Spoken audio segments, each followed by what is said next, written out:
In another preliminary, he's been mentioned as a possible opponent. I take all comers. I don't duck any man. Can we assume that Michael Dokes is one of the prospects? All comers. Come one, come all, because nobody could get close to me. They're not even close. I'm the best fighter in the world. Ladies and gentlemen, good evening. In the spring of 1985, one special young man had his debut fight. Back then, no one knew he was destined to become one of the most recognizable boxers in history, Mike Tyson. He broke into the ring, demolishing one opponent after another on his path. His youth, speed, and powerful onslaught made his fight spectacular. In this episode, we will show you the destructive power, the lightning speed, and the malicious aggression of the legendary Mike Tyson. There's never any doubts in my mind because I'm the best in the world. Even though a lot of you don't like to hear it, it's fact. I'm the best. You know what I mean? Sometimes I don't want to believe it myself, but it's the truth. I'm the best.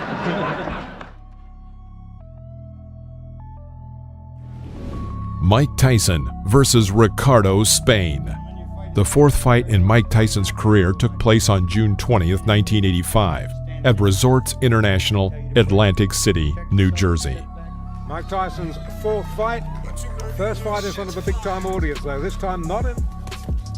Mike Tyson. After a series of 12 unanswered strikes by Tyson, Spain tried to mount a comeback with a clinch. In an instant, Mike hits with a left hook, sending Spain to the deck. It's like a steam hammer. As Ricardo Spain has already found out. Boy, that was quick. Boy, that was fast. Boy, that was found out. Leaning on the ropes, Ricardo rose at the count of 8. As soon as the referee gave the command to continue the fight, both boxers went on the attack. Both missed their targets, but Mike Tyson was faster and immediately landed a left hook to Spain's jaw. Ricardo's knees bent, which saved him from 2 more blows, but the referee stopped the bout. Absolutely destroyed him there. Well, we wondered, didn't we, when we saw the Halpin fight? Mike Tyson versus Michael Johnson, Mike's 8th fight, which took place on September 5th, 1985. The fight, like most of young Tyson's bouts, did not last long, only 39 seconds. There he goes. He's just going to pull. After the first exchange of blows and a powerful left hook to the liver, Johnson was knocked down to the floor of the ring. Because down he goes. The left hook just buried him, dug him in the ribs. I think it was a left and a right. The referee counted and gave the command to continue. The fight quickly began again, and Tyson hit Johnson with a powerful right cross, knocking him out.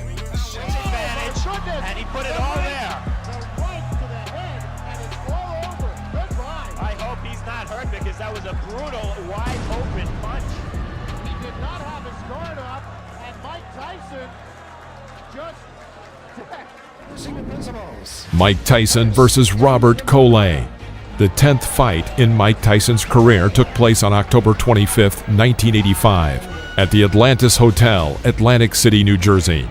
The scheduled 8-round match began quickly and ended just as quickly, all in the style of the young Mike Tyson. In the first round, Tyson crushed this taller opponent at just 37 seconds, taking him down with a powerful left hook.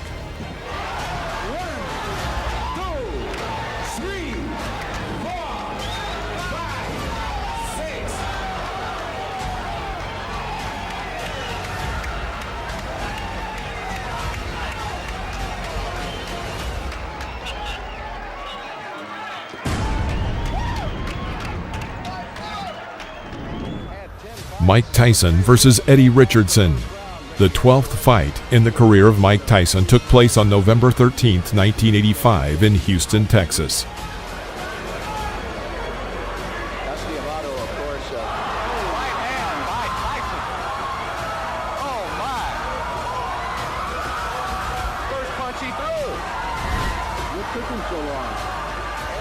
There were a lot of spectators in the hall. Everyone got comfortable in anticipation of the next knockout. And the knockout came, 1 minute 17 seconds into the first round, when Mike delivered a left hook to Eddie's head.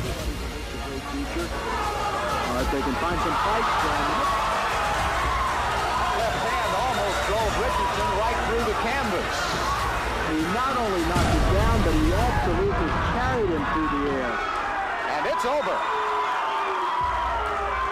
I see right now a major flaw and problem in Mike Tyson's career, and that's going to be to have a fight that lasts long enough. Mike Tyson versus David Jaco. The 16th fight in Mike Tyson's career took place on January 11, 1986, at the Plaza Convention Center, Albany, New York. Each time Tyson tried to develop a new attack, Jaco would resort to a clinch, apparently hoping to tire him.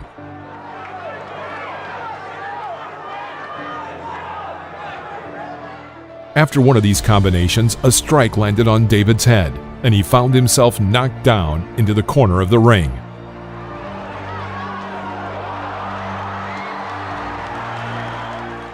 The blow was not too strong, and David found the strength to rise. Tyson, as in previous battles, immediately rushed to finish off his opponent. Moving like a pendulum in front of his discouraged rival, he throws out another left side strike and again puts David on the floor of the ring. Tyson himself, probably tired of hitting so much, seemed to slow down the fight, now aiming for a single hit to end the match. Having missed a monstrous left hook, he immediately strikes with a right cross to Jaco's head. David is back on the floor. The referee had no choice but to stop the fight due to the 3 knockdown rule. Mike Tyson versus William Hosea. After 2 10-round battles against James Tillis and Mitch Green, Tyson denied any skepticism that he lacked stamina. True, it's worth noting that Hosea was just scared and quickly got knocked out, but this does not detract from the effectiveness of Tyson's punches. He's just going to follow suit. Not your Reggie Gross only lasted 1 round in his last fight. So After a clinch, Mike catches William on an oncoming right cross and tries to develop an attack by embarking on a powerful series. Most of the blows glanced, but from the sheer number and the heavy pace, Hosea falls to the floor of the ring. and down. The crowd, as you would expect for the local boy, He clearly was not eager to continue the fight and deliberately did not rise before the count of 10. The referee stopped the fight. well, I thought he did. Jose. Mike Tyson versus Lorenzo Boyd. The fight took place on July 11, 1986 in Swan Lake, New York.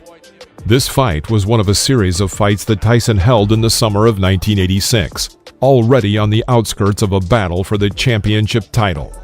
Boyd, a normal, average boxer, could not mount a serious resistance and as a result was knocked out in the second round. Entering close range, Boyd tries to break through Tyson's defense, but to no avail. Mike himself, having waited a moment, inflicted a powerful right uppercut, but the overshot missed. Tyson calmly walks up to him again and hits him with his crown right hook into Boyd's core, and then followed with a right uppercut. Lorenzo falls to the ring floor. The count is 5. The count is 6. The count is 8. He will not get up. It's over. Sam, show me what heavyweight throws punches that quick. Those were 2 right hands, 1 to the body, and you snap your fingers. It was turned into, I believe it was a right. Mike Tyson versus Marvis Frazier. In July 1986, Mike met with Marvis Frazier, the son of the famous heavyweight champion Joe Frazier. The son of the great Joe was far from being as strong as his father, who was his coach and manager. What Joe was counting on by matching Marvis against Tyson is not entirely clear. But when watching the battle, it seems that the young Frazier was hit by a truck. At the beginning of the first round, Mike cornered the opponent and hit him with a right uppercut. Frazier was shocked. Tyson immediately carried out a series of strong blows. His enemy fell. The referee started the countdown, but seeing that Frazier was lying insensibly, he stopped counting. It was a hard knockout. Frazier came to his senses in a few minutes. Tyson took only 30 seconds to knock out Frazier. This fight was the shortest in the professional career of Iron Mike. Ferguson, the first time you saw him here on ABC Sports. Watch the uppercut, the right uppercut. Mike Tyson versus Alfonso Ratliff.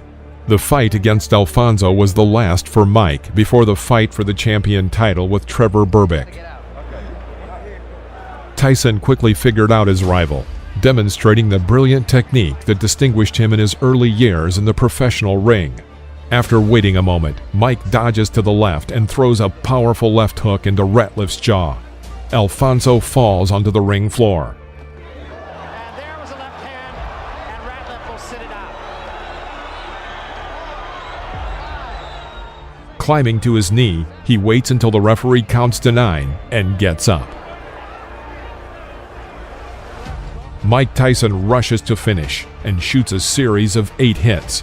Ratliff finds some relief in a clinch. After the referee breaks the clinch, Tyson begins beating Ratliff near the ropes. Can the man finish? And Tyson has left little doubt about that so far. Right hand, that should be just about it. Davey Pearl looking very closely. And that's all. It's over.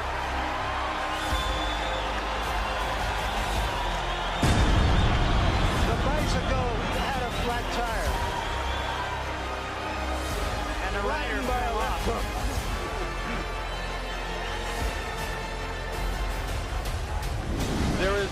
Mike Tyson versus Pinklin Thomas. The battle took place on May 31, 1987. At this point, Mike was the owner of the WBA and WBC belts. Thomas approached this match with a good track record of a series of 3 victories in a row and was considered a serious test for the 20-year-old Tyson. And at the beginning of the match, it seemed so. Thomas managed to cope with the pressure of Iron Mike for 5 rounds. However, in the 6th 3-minute period, Tyson carried out a series of powerful uppercuts and hooks from both hands, some of which landed right on his opponent's jaw. Thomas stumbled, and then after another left hook, crumpled him to the canvas.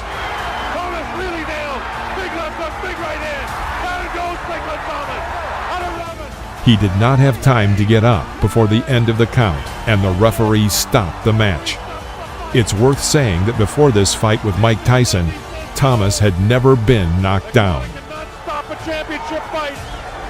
I think he counted him out. I'm not sure if that's going to be scored as a TKO or a knockout. I think he may have counted him out. We'll have to wait and get him. Mike Tyson versus Tony Tubbs. The battle took place in the spring of March 1988. In this fight, Mike defended his title of absolute world champion in the heavyweight category. The fight did not last long, ending in the 2nd round with just one but very powerful left hook. Tubbs is hurt. Tubbs is hurt badly.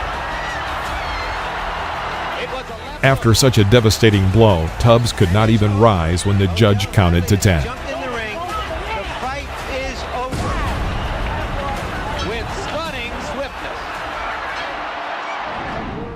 Mike Tyson versus Frank Bruno. The time of this fight just coincided with a difficult period in the personal life and career of Iron Mike.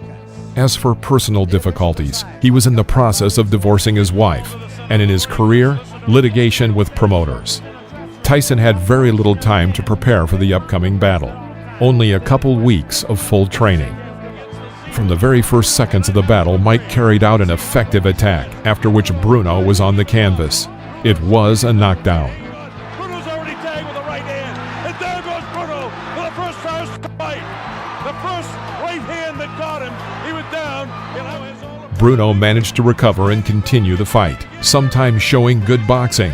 Mike is just looking for an opportunity to come. It all ended in the 5th round when Tyson struck a series of punches, from which Bruno was thrown to the ropes. It was there that Mike began to continuously beat him, and it stopped only when Bruno's team threw in the towel. Richard Steele has moved in and has stopped the fight. It's all over. Michael Tyson wins on a 5th round TKO. Mike Tyson versus Henry Tillman. This was the first fight that Tyson had after losing to Buster Douglas. In June, Mike met with this amateur offender, Henry Tillman, who in 1984 got in his way on the U.S. Olympic team. Whether the fight goes past 2.5 rounds or less than 2.5 rounds here in Las Vegas. No one had any doubts about Tyson's victory, but the fact that Tillman was terribly intimidated reduced the fight to the first round. One spectacular punch, and Tillman was down for the count. He should be doing a lot more movement than he is now. He's allowing Mike Tyson to trap him in the corner.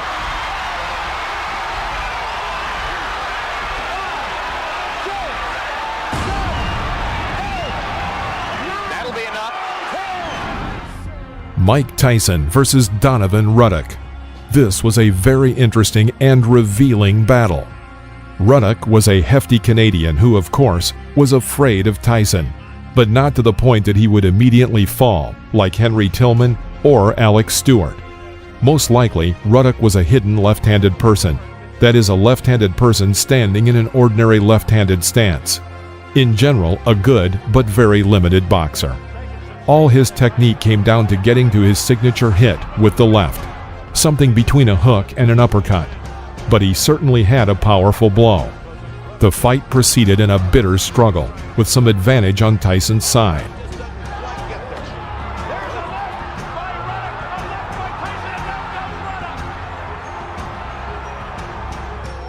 In the 7th round, he hit Ruddock's jaw with a left hook.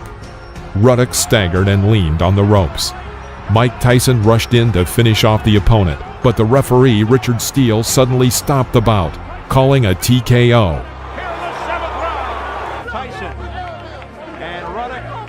The decision was very controversial. After the battle stopped in the ring, a brawl began. After the intervention of the security guard, the fight was stopped. Mike Tyson versus Buster Mathis Jr. The battle took place in December of 1995. Mathis held his defense and avoided Mike's punches well, but this did not last long. In the 3rd round, Tyson sent Buster Mathis to the floor with a right uppercut. Mathis did not have time to rise before the count of 10, and the referee called a knockout.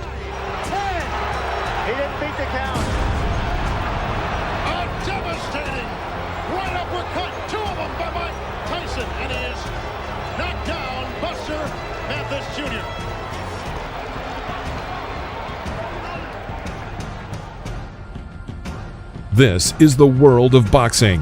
Thank you for watching. Please press the like button and comment below, as well as subscribe to the channel so you won't miss any new episodes about legends of the past.